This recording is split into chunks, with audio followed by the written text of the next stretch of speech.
Well, first of all, good morning. As mentioned, I'm Russ Blades, Director of Energy and Climate Change for Barrick Gold. Today I'd like to talk about the role that renewables play in mining strategies, whether that's in operations or in new development.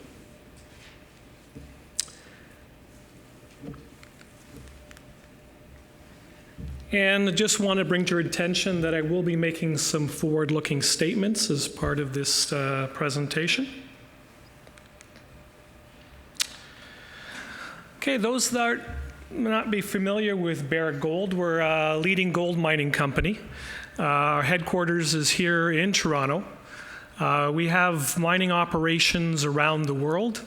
We're a big energy consumer, as you can see by these figures. We spent about $742 million last year in energy. We're also a big greenhouse gas producer. So when we look at energy and we look at renewables, we actually look at it throughout our whole portfolio. You can see in this picture, there's quite a few mines represented, and these aren't just all operating mines. When it comes to renewables, we also look at what role can it play in developing new mines, and how do we take advantage and leverage infrastructure, resources, the fact that we don't have endangered species and other things at some of our legacy sites as well. So when we talk about renewables within Barrick, we're really looking at our complete portfolio of mines.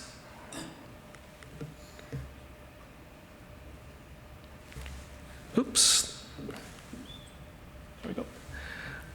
Now, Barrick, we've been pioneers, I guess, in renewables. We've been doing this for over a decade now. We've been involved with things like wind and solar. And, you know, when we talk about renewables, we tend to usually talk about power, but we've also been involved with biofuels as well. So if you go to our mines in Nevada, we're running on about a B50 to B75 blend. And yes, if you look at that picture, those trucks are pink. We did that to support breast cancer awareness at our Cortez mine.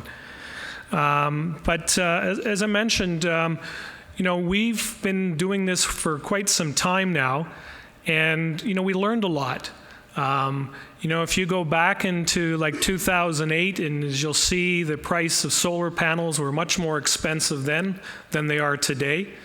We put a wind turbine in Valadero, which is in the Guinness Book of World Records. It's at 4,000 meters. And we're dealing with a remote site. We're dealing with wind speeds that go up to 200 kilometers an hour. So, you know, we're dealing with some really unique conditions, and we really wanted to understand how renewables fit in these different climates, because, you know, you have to go where the gold is, and it's not always in the easiest places. If you look at Barrick's portfolio from a power side, about 18% of our power came from renewable sources in 2015.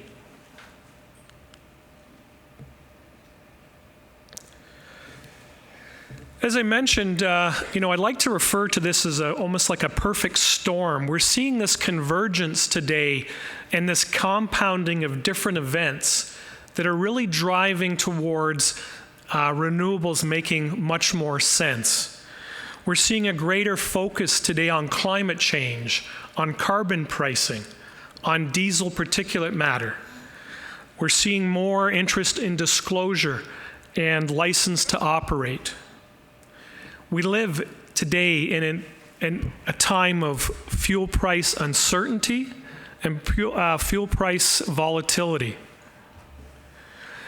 At the same time, we're seeing major improvements in technology, whether that be in cost or performance or acceptance or financing. And we're building mines in remote areas where there is no energy infrastructure in place. And we're dealing with much more complex ore bodies. The other thing that we're finding today is we're moving away from the traditional diesel haul trucks, and we're moving more towards electrification in mining.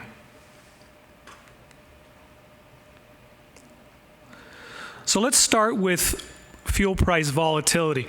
Obviously, I've only got 15 or 20 minutes. I'm not going to be able to talk about all these things in detail.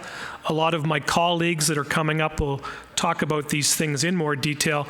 But I thought I'd at least give you some highlights of some of the things that we're seeing and why renewables is important to us. In North America, two fuels are important to us, and that's diesel and natural gas.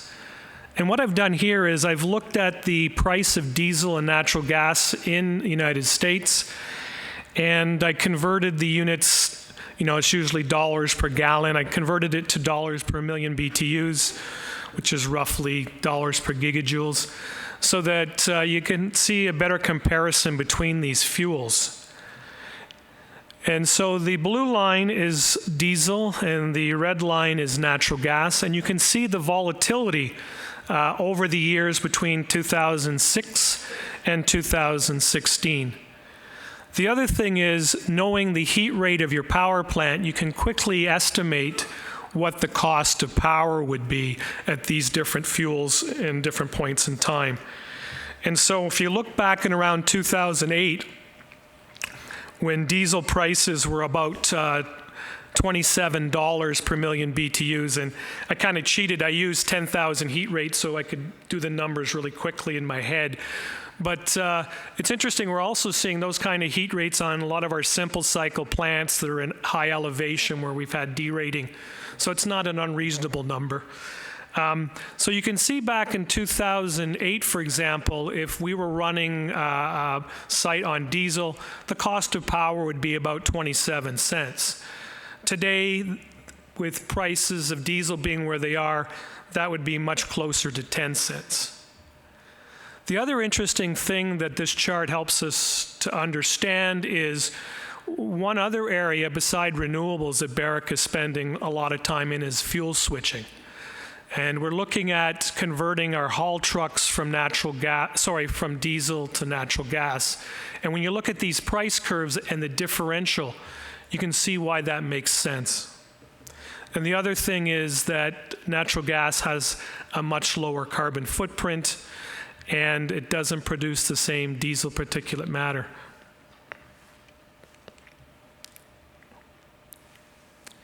There was a study done back in 2014 that looked at the 5 top gold mining companies, and they wanted to understand how diesel was being used and what's the relationship between diesel use and production. What was interesting here is if you look between 2005 and 2013, you'll see that the gold production dropped by about 9%, but the actual diesel usage on a per ounce basis doubled, or it basically increased by 100%. And we're seeing similar trends when you look at processing as well. If you look at the amount of gigajoules or BTUs we need to process a ton of ore. And why is this happening? Well, several reasons. We're going deeper in mines, so we're spending more time on the slope, so you're consuming a lot more diesel. We're moving a lot more material, rehandling a lot more material. Gold grade is going down. The fleets are aging, depending on your road maintenance. That'll also impact your diesel usage. So, we're seeing these trends in this industry. As the mines are getting older, energy intensity is going up.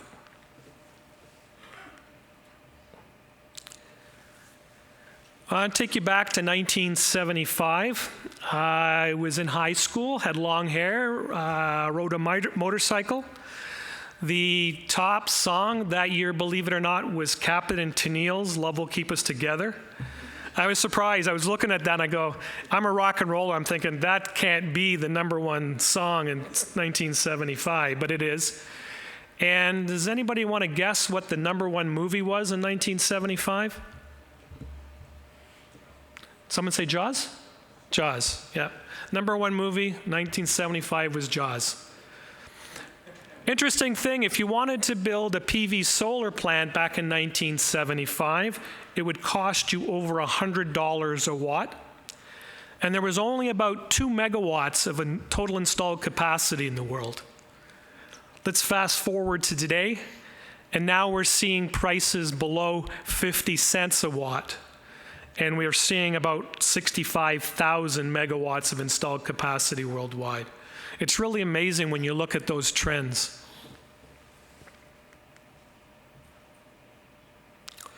Now let's look at the prices. If you look at a study that came out in the first quarter of 2016 by SEIA, the average installed cost in the United States for a utility scale solar project was about $1.20 a watt. That's completely installed. That's not just panels, that's panels, balance of plant, everything. If you look at some of the PPAs that are being signed today in solar, it is also pretty amazing. You know, we're seeing numbers in like the 2 to 4 cent range, which would, 3 or 5 years ago, you would never think those prices would be that low. And because these are PPAs, these are long-term prices with usually some kind of small escalator, could be like 2%. We're seeing very similar things with wind as well. This was out of Berkeley Labs, and you'll see that we're now seeing wind prices, wind PPAs in that 2 to 3 cents as well. And we're seeing these tremendous capacity factors. I mean, I'm seeing coming out of Texas and stuff, wind capacity factors close to 50%. I mean, again, those were just unheard of numbers not too many years ago. And it's not just on the generation side where we're seeing these huge improvements in costs and efficiencies. We're also seeing very similar things on the storage side. We've got lots of different opportunities today, choices today in terms of storage. Everything from pumped hydro storage, and this is actually one of our former mines in Australia, Kidston, where they're building a 250 megawatt, I believe that's the latest design, pumped hydro storage with 6 hours discharge, and plus 150 megawatts of solar. In Nevada, where I'm from, they're building a new gravitational storage system where basically you move a large mass uphill, and then when you need the power, you release that mass and it generates power on its way down. We're seeing new flywheel technology. As mentioned earlier, we're seeing new battery technology, both solid state and flow, and obviously companies like Tesla are helping to bring some of those prices down. We're also seeing thermal storage, whether that's for heating or cooling, or also from power plants as well, where you have salt storage. And we're seeing compressed air storage as well. So lots of different choices out there for us in terms of how we want to store this energy. And again, we're seeing pricing coming down, we're seeing performance and reliability of these systems going up.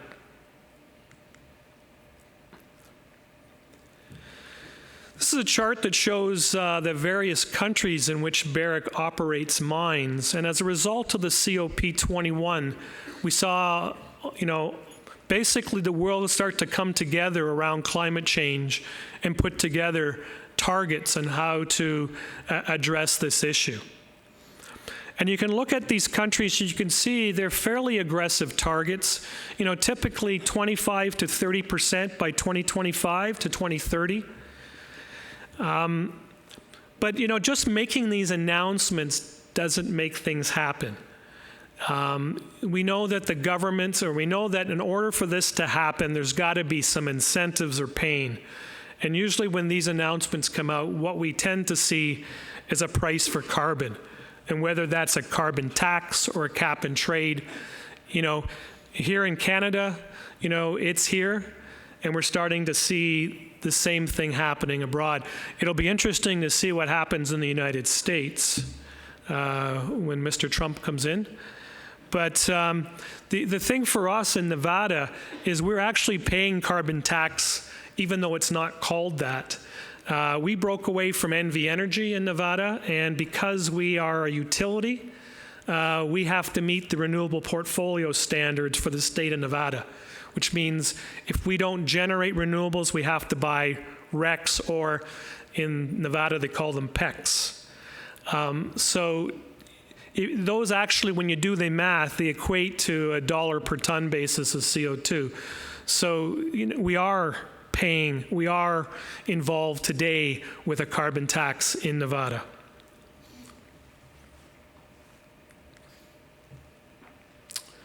There's some interesting advancements going on in mining, and one of those is electrification. Typically when you look at the mining and you talk to your friends or whatever, when you mention the word mining, the first thing that usually comes to people's minds are large diesel haul trucks.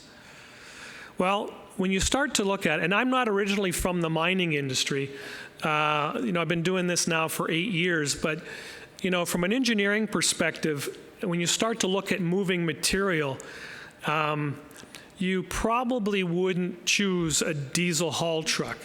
Diesel engines are, 30-odd% efficiency at best. To move a ton of material, you've got to move 1.5 to 1.7 tons. You've got this rolling resistance to deal with. And when you choose diesel, it's not just the trucks. There's all these other systems that go along with those trucks that become expensive. The level of expertise you need to maintain and operate, the amount of inventory you need, the road maintenance, the size of the maintenance buildings you need. So it's interesting today when we make certain decisions, there's a domino effect.